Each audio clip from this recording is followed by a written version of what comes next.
Eu não sei se eu posso perguntar isso, mas assim, como é que para os caras? Porque tem os caras que entram, pô, não, tô com mais mercadoria do que eu devia estar, e o cara entra nessa fila aqui e vai. O declarando, você fala, né? A pessoa que declara. Mas tem os caras. Perguntar, você pode tudo. Responder. Isso, tá bom. Tá bom, eu vou perguntar e aí vocês se viram aí pra responder, eu vou entender quando não puder, tá beleza? Por isso que a gente vem em 3, né? Tá bom, então. Pra ser assim, como é que para os caras? Porque, pô, tu vê uns caras que passa suando, tem o Neymar que chegou com quantas malas aí que a gente tava vendo agora? 20, sei lá. Um monte de mala. Porrada de mala. Então, como é que é feita essa... Como é que tu olha que assim, escolhe um cara? Pô, esse maluco aqui tem cara de que ele tá trazendo mais coisa. Existe uma seleção aleatória que ela serve para realimentar o sistema de análise de risco. O que é isso? Você tem todo um estudo e existe uma análise de risco. Mas qualquer programa de análise de risco, qualquer processo, você tem sempre uma parte pequena de aleatório para realimentar. Porque pode ser que você esteja com viés equivocado e você nunca vai sair desse viés, porque você está sempre seguindo ele. Mas é uma pequena parte. Então, assim, o tratamento, de novo, não só passageiro, carga, todo tratamento de serviço, e não só a Receita Federal. Todo órgão de investigação, pesquisa e seleção trabalha nessa mesma linha. Você recebe informações, você filtra aquelas informações, aprofunda a investigação e aí você seleciona, vamos falar de passageiro, aqueles passageiros que, baseado nas informações que você tem, você entende que algumas coisas não estão consistentes. Então, sempre existe aquela pergunta, por que eu sou selecionado? Existe uma regra? Não existe um motivo. Pegar o exemplo do sistema que a gente usa, são 53 bases de informações que são cruzadas. Então, 2 motivos no seu caso, pode se adequar à sua viagem e não tem suspeita, vamos dizer assim, de nada diferente, mas em outra viagem que os outros motivos não estão encaixando, já é completamente diferente. Então, na verdade, é uma análise de todo o contexto da viagem do passageiro que chama a atenção. E o fato de ser selecionado, a gente costuma sempre alertar bem isso, que tem um pouco essa peste, se você foi selecionado é porque estão desconfiando de você. Não, é um processo normal em qualquer lugar do mundo. Para quem viaja e vai para os aeroportos, é o mesmo processo. É porque chama a atenção por algum motivo. E é lá na entrevista, você pode explicar, é por esse motivo, eu estou de chinelo e bermuda aqui porque eu gosto de andar de chinelo e bermuda, aí você abre a mala, todos estão chinelo e bermuda, então, no seu caso, fez sentido. Mas pode ser que no caso de outro passageiro não faça. Um exemplo básico assim. Mas, basicamente, a gente trabalha com inconsistência. Não andar de bermuda aí, não, porque é justamente esse critério do aleatório, né? Porque tem um aleatório também. Você foi selecionado, ele tem o critério de análise de risco, mas tem um aleatório também, que o sistema coloca aleatoriamente justamente por isso. Pra gente criar, né? Ver se a gente tá indo no caminho certo ou não, né? Mas é uma parte bem marginal. A maioria é de... Uma parte pequena, exatamente. A gente faz baseado em análise de risco, cruzamento de informações e dados e a sistema. Entendi. Eu acho que o X da questão é você entender a viagem de cada um, né? Cada um que tá passando ali, como você falou, é um mundão de gente chegando. Então, você tá passando, tem um cara atrás de você que o cara tá morando, sei lá, 8, 10 anos fora do país, tá voltando de mudança, é a vida do cara que tá ali. Ele vai ter muita mala, né? Você tem a sua malinha tranquila, você ficou uma semana fora, beleza? E o outro tá chegando atrás, não tem mala nenhuma, tá de bermuda e chinelo. Mas o cara foi no bate-volta aqui, sei lá, foi... não sei, foi ali na Argentina, porque ele visita a família lá e voltou no mesmo dia, por exemplo, né? Então, cada um com uma história diferente. Cada um com uma história, com um lugar, né? E cada um tem um perfil, né? Quem é esse passageiro, como é que é o perfil de viagem dele, quanto tempo, para onde, tem, como o Demarco falou, tem 53 critérios que a gente analisa, cada um tem uma história, né? Então teve o dia que o camarada chegou ali e tal, e bom dia, o cara deu uma esquivada, bom dia, ele falou, ó, não nem te fala nada, eu tô vindo porque faleceu um familiar meu, eu moro fora, tá aqui e tal, tô chegando, tô indo lá e tô voltando. Falei, entendi, né? Então cada um tem um motivo para estar viajando e cabe a nós entender e aí sim fazer essa comparação, né? É uma coisa você fala, fui um bate-volta a Miami aqui 2 dias, fui sem mala e tô voltando com 5. Aí, né? Mas você fala, e aí, é tudo muamba? Aí o cara fala, não, mas eu morei lá, minha família tá lá, tá voltando e eu tô... Mas tem mó cara de muamba. Tem mó cara. Mas eu posso dizer, a minha família tá lá, tá aqui, comprovo, e eles estão voltando e eu tô trazendo parte da mudança. Só fui lá buscar e tô trazendo. Quando tá a pessoa aqui, não entende também, né? Por exemplo, passou alguém na frente dele com 8 malas e foi liberado, né? E o cara tá com uma malinha pequena e... Por que eu fui parado com a minha malinha pequena e o cara com 8 malas ali? Exatamente, Mas é cada um tem a sua história, que eu né? quero, cada um tem sua história. E aí... Né? Todos os passageiros que chegam no Brasil são fiscalizados, 100% são fiscalizados. Então a gente já sabe a história de todos eles. Então Então a gente já consegue separar exatamente quem a gente quer. Então, assim, às vezes ali é uma malinha só, mas é esse mesmo que a gente quer. É o carinha que tá com uma malinha e o do que tá com 8 ali, a gente já viu Você vai inspecionar essas 8 malas que a gente tá supondo aí, da mudança, você vai achar dentro micro-ondas, liquidificador, roupa velha, comida, bolacha, coisa, sabe?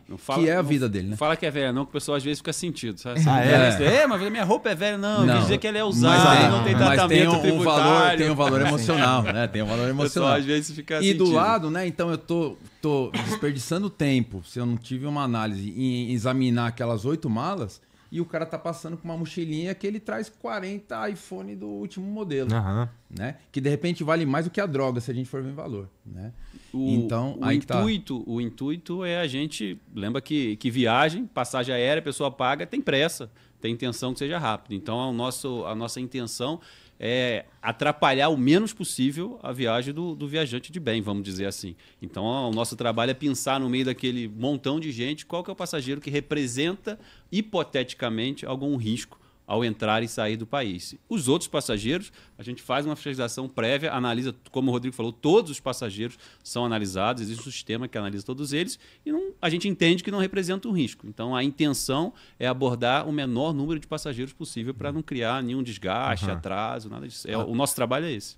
Até por isso, né? Às vezes, enfim, encontra alguém, um colega, um conhecido, tal, e o cara fala, não... Eu cheguei de madrugada lá e passei direto, não tinha ninguém lá. Vocês fazem uma propaganda que estão lá vendo. Viu, né? Não tinha ninguém, nem me viram e tal. Não sei o quê. Não, é que foi feita a análise de todos os passageiros do seu voo, não é? E você não é o cara mais interessante desse voo. Tem 2, 3 ali que para mim interessa. Então você vai... Para que eu vou perder tempo em entrevistar você? Eu já sei de onde você vem, quando você comprou sua passagem, as suas malas, não sei o quê.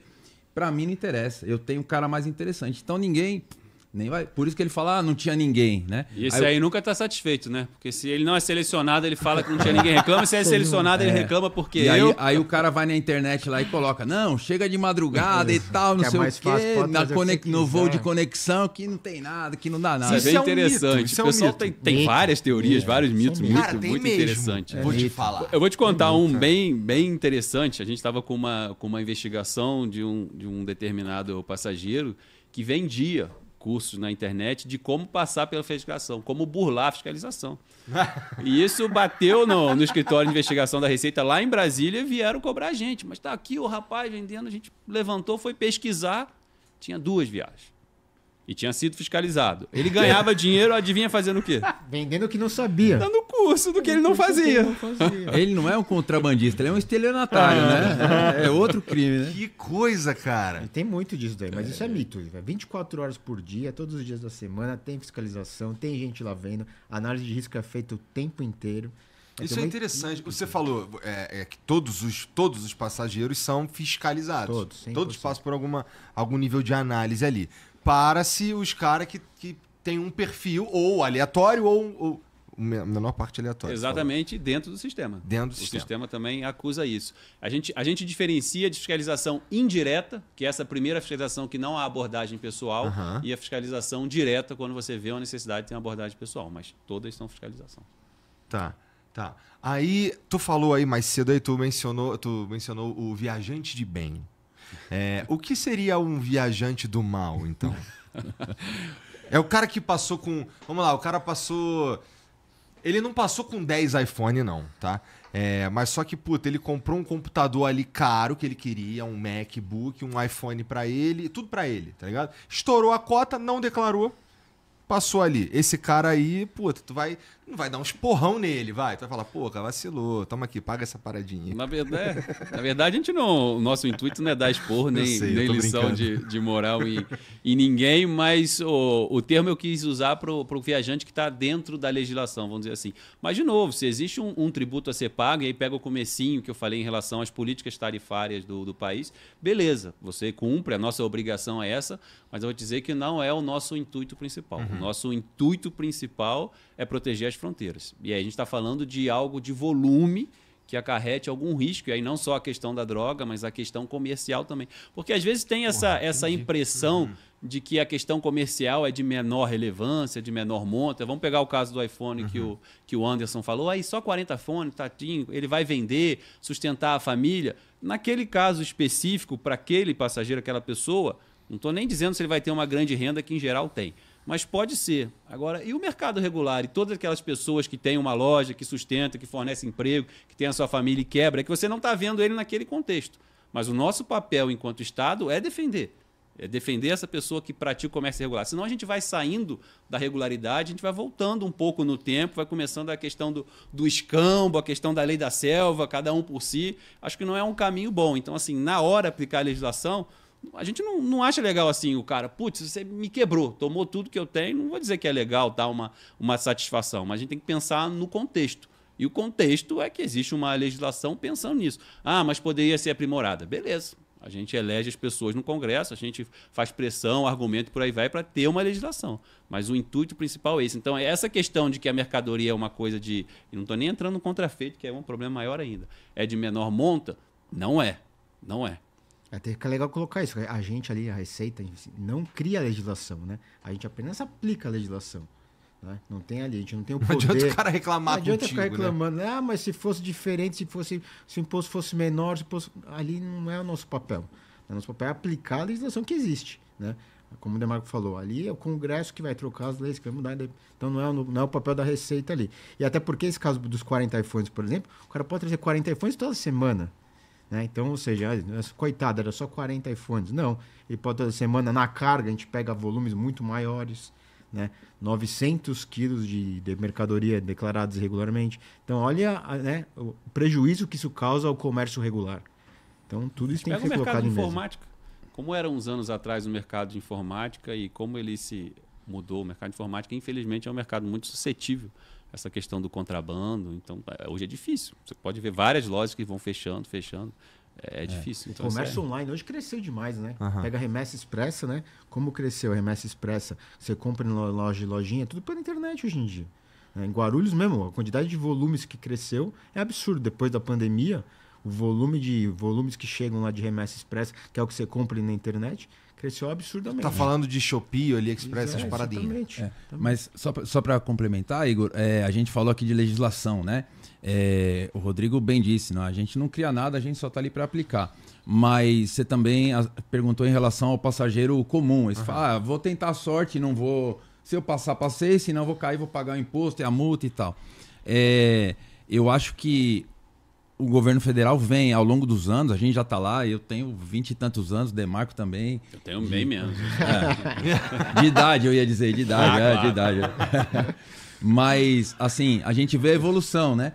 Antigamente o cara tinha que preencher um papelzinho lá e dizer, e no papelzinho vinha dizendo, ó, você pode trazer disso aqui, você pode trazer 3. Se você trouxer 4, você vai perder. Esse aqui é um só e tudo mais. A gente evoluiu a ponto de... hoje em dia já não existe, né? Essa questão do limite, ó, contei, são 10, se você tiver 12, rodou. Não, existe ali uma flexibilidade da legislação, né? A cota para você trazer bens de uso pessoal para pagar imposto eram $500, hoje já são 1.000, é o dobro, né? Justamente para a gente poder se adaptar. Veja, está facilitando, modernos, né? Tá se adaptando.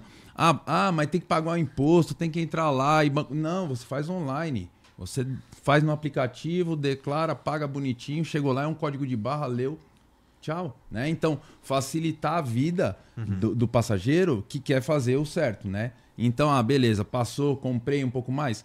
É sua opção, beleza, comprei e paguei o imposto que é relativamente pequeno, né? E beleza, está tudo regularizado. Entendi. Né? Então, facilitar a legislação, a gente está facilitando cada vez mais. Aumenta a cota, aumenta a quantidade, facilita para quem quer declarar, né? Ao contrário. Eu só tive uma interação, só parei lá naquele cantinho em Guarulhos uma vez e foi porque eu tava chegando de onde, cara? Esse dia foi interessante, porque esse dia eu troquei ideia com os policiais federais que estavam ali, eu tava esperando chegar minha mala, eu tava vindo da Polônia, mas o voo vinha mesmo da Suíça. E aí eu tava aqui, tava o Drauzio Varela, bem assim na frente, assim, na esteira, assim, esperando a mala dele também. E eu tava aqui na porta, porque eu já tava mó tempão ali e não via minha mala. Aí veio o polícia e falou assim, quando o cara tá muito perto assim, é porque ele tá com coisa na mala. Aí eu ia lá, não tô zoando, pô, não sei o que, trocar uma ideia ali, pá. Tinha acontecido umas paradas nos outros voos e tal. E não chegou a minha mala. E o problema foi essa mala? Acho que foi.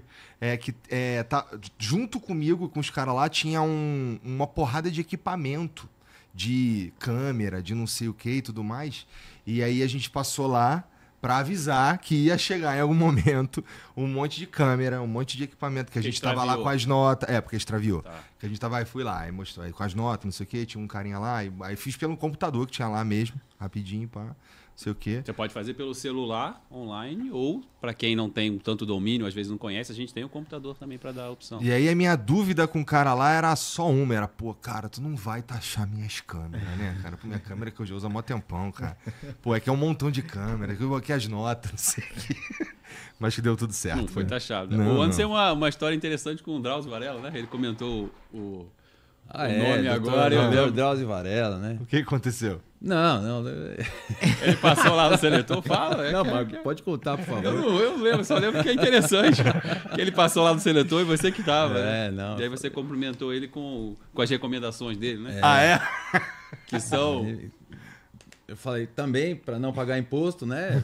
Frutas, legumes, verduras, exercício físico e não fumar, né? Isso aí tá tudo certo. Para qualquer situação aqui já tem a receita certa, né? Mas isso que você falou é muito comum as pessoas perguntarem, né? A pessoa vai sair do país com algum equipamento eletrônico ou não.